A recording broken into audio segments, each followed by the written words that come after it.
starts now. Good evening, I'm Amber Worthy. And I'm John Mercer. Thanks for joining us for News 12 Now at 11. Dorothy Sherman is off tonight. Tennessee Governor Bill Lee delivered his first State of the State address before the Tennessee General Assembly earlier this evening. Now, during his highly anticipated speech, the governor proposed a strong conservative budget that would include a record-breaking deposit to the Rainy Day Fund. Governor Lee also touched on his previously announced initiatives, like the governor's investment in vocational and technical education, the Future Workforce Initiative, and measures to improve school safety. Now, he also announced the plans to mentor Tennesseans who are currently in prison.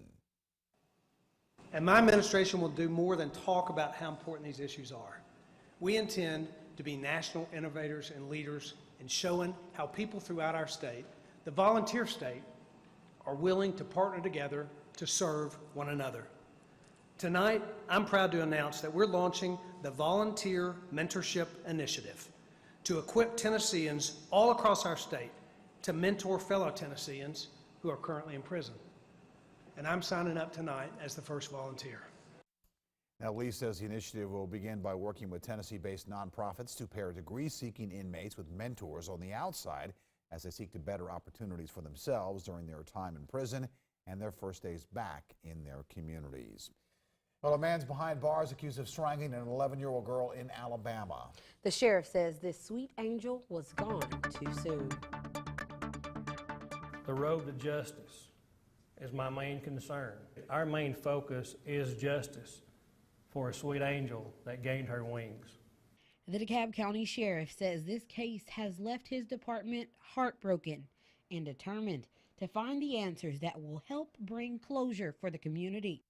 Amberly Burnett's body was found behind the suspect's home on County Road 822 Saturday after she was reported missing on Friday. I saw investigators with shovels combing over the scene Monday afternoon, taking pictures and gathering evidence. Officials say that Christopher Wayne Madison is charged with capital murder in her death. The sheriff says it was a team effort that led them to this point in the investigation. A friend of Amberly's family says the community needs to come together to demand strong penalties for anyone who harms their children. Love our kids enough to let any predator know we will not stand for this.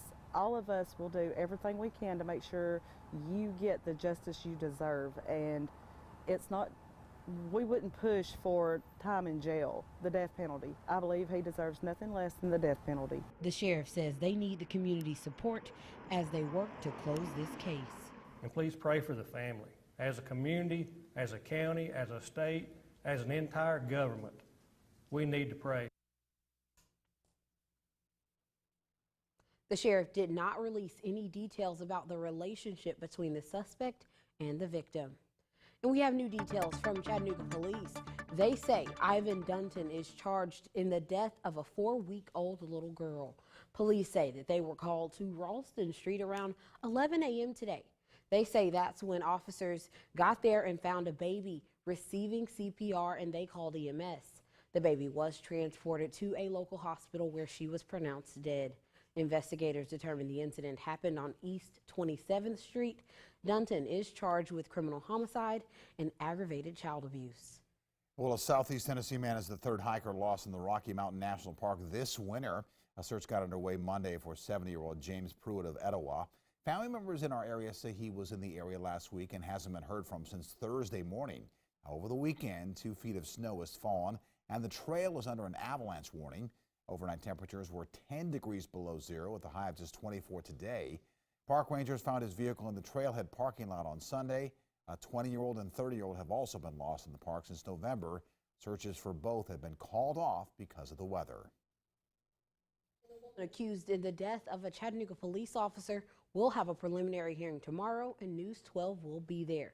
Jeanette Hines faces 9 charges in the hit-and-run death of Officer Nicholas Gallinger on February 23rd.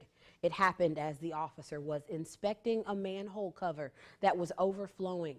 Hines turned herself in the following Monday. She is currently being held on a $300,000 bond, but her attorney has asked to have that reduced to $35,000.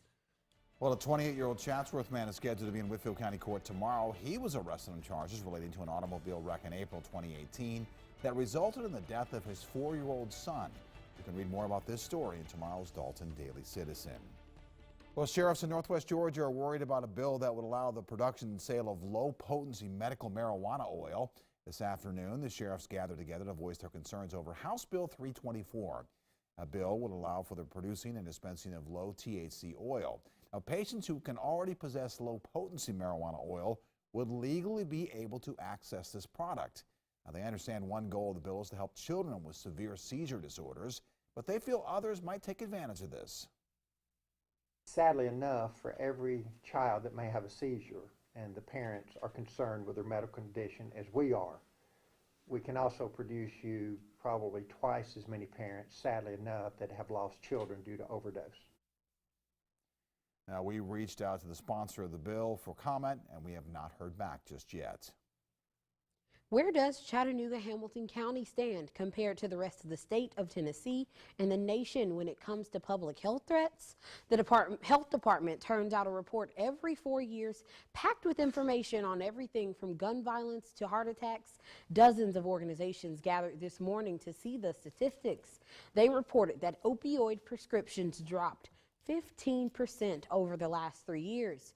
But in 2017, there were 85 drug overdoses in the county. 60 of them involved opioids.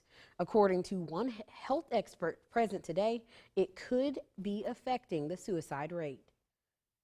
Statistically speaking, we've seen no increase in overdose suicides. To me, that seems really unlikely. I think more what we're looking at is a lack of awareness and identification of people who are in suicidal crisis. On other topics, the report shows crime in Hamilton County at 75% higher than the national average. But Police Chief David Roddy points out the numbers are from 2016 and